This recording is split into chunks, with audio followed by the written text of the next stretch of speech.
Telangana cinematography మంత్రిగా shadow బాధ్యతలు నిర్వహిస్తోంది ఎవరు?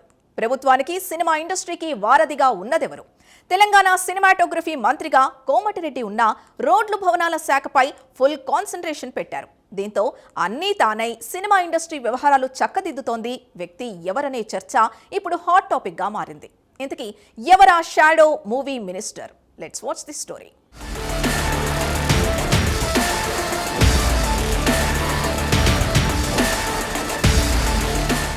తెలంగాణలో సినిమాటోగ్రఫీ మరియు రోడ్లు భవనాల శాఖ మంత్రిగా సీనియర్ నాయకుడు కోమటిరెడ్డి వెంకటరెడ్డికి బాధ్యతలు అప్పగించింది రేవంత్ సర్కార్.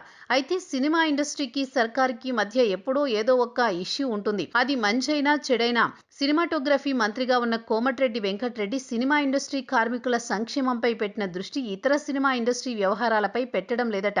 ఎందుకంటే పుష్ప 2 సినిమా సమయంలో ప్రీమియర్ షో ఆర్టీసీ క్రాస్ రోడ్లో జరిగిన ఘటన అందరికీ తెలిసిందే. తొక్కిసలాటలో మహిళ మృతి చెందడం, ఆమె కుమారుడు సీరియస్ సిచ్యువేషన్లో హాస్పిటల్లో ట్రీట్మెంట్లో ఉండడం అప్పుడే మంత్రి కోమటిరెడ్డి వెంకటరెడ్డికి కాస్త బాధ కలిగిందట. దీంతో సినిమా వ్యవహారాలకు కాస్త దూరంగానే ఉంటున్నారట. ఇదే విషయం ఇటీవలే కోమటిరెడ్డి ప్రెస్ మీట్లో కూడా చెప్పుకొచ్చారు.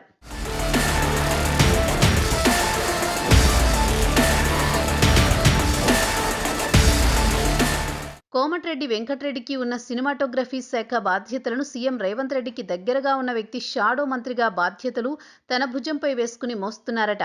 ఆ నాయకుడు మరెవరో కాదు, రోహిన్ రెడ్డి. 2023 అసెంబ్లీ ఎన్నికల్లో అంబర్పేట్ నియోజకవర్గంలో కాంగ్రెస్ ఎమ్మెల్యే అభ్యర్థిగా పోటీ చేసి ఓడిపోయారు. అలాగే మొన్నటి వరకు ఖైరతాబాద్ జిల్లా కో డీసీసీ అధ్యక్షుడిగా ఉన్నారు. అయితే రోహిన్ రెడ్డి సీఎం రేవంత్ రెడ్డికి దగ్గరగా ఉంటున్నారు. అలాగే ఆయనకు సీఎం టీం అనే పేరు ఉంది. రేవంత్ రెడ్డి ఎక్కడికెళ్లినా హైదరాబాద్లో ఉన్న ఎక్కువ సమయం సీఎంతో ఉండేవారిలో రోహిన్ రెడ్డి కూడా ఒకరు.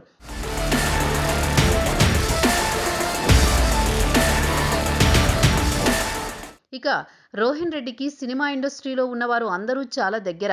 అలాగే రోహిన్ రెడ్డి గతంలో మెగా ఫ్యామిలీలో ఒకరైన సాయి ధరమ్ తేజ్ హీరోగా తెరకెక్కిన తిక్క అనే ఒక మూవీకి ప్రొడ్యూసర్గా కూడా పైసలు పెట్టారు. అనంతరం కొన్ని సినిమాలు చేయాలని భావించిన పొలిటికల్గా బిజీ అయ్యారు. తెలంగాణలో కాంగ్రెస్ ప్రభుత్వం వచ్చిన తర్వాత సినిమా ఇండస్ట్రీపై ఉన్న పట్టు వల్ల సర్కార్ ఇండస్ట్రీ మధ్య వారధిగా ఉంటూ పనిచేస్తున్నారు.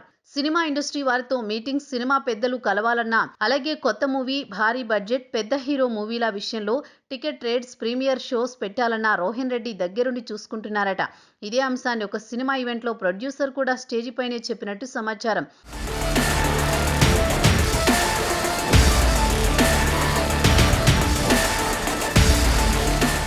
ఇక రోహిన్ రెడ్డి సర్కారు సినిమా ఇండస్ట్రీకి వారధిగా ఉంటూ టాలీవుడ్, బాలీవుడ్ నటులతో సమన్వయం చేస్తున్నారు.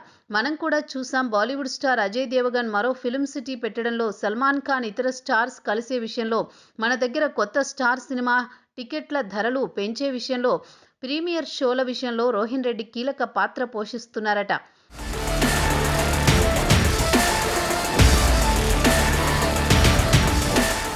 మొత్తానికి సినిమాటోగ్రఫీ మంత్రి కోమటిరెడ్డి, సీఎం రేవంత్ రెడ్డి మధ్య ఆయన షాడో మంత్రి గ్యాప్ పెంచుతున్నట్లుగా తెలుస్తోంది. ఆ షాడో మంత్రి ఎమ్మెల్యే కాదు, ఎమ్మెల్సీ కాదు, రాజ్యసభ సభ్యత్వం ఇవ్వలేదు. అయితే ఓ క్యాబినెట్ ర్యాంకు పదవి ఇస్తే ఆయన పెత్తనం రోజురోజుకు పెరిగిపోతోందని పార్టీ వర్గాల ఆందోళన వ్యక్తం చేస్తున్నాయి. గతంలో సినిమా కార్మికులతో సమావేశం నిర్వహించినప్పుడు ఆ షాడో మంత్రి ఇక్కడే ఉన్నారని, ఈ విషయానికి సంబంధించి కాంగ్రెస్ నాయకుల మధ్య అంతర్గతంగా చర్చ నడుస్తున్నట్లు సమాచారం. మరి ఇకనైనా సీఎం రేవంత్ ఆ షాడో మంత్రిని కట్టడి చేస్తారో లేదో వేచి చూడాలి.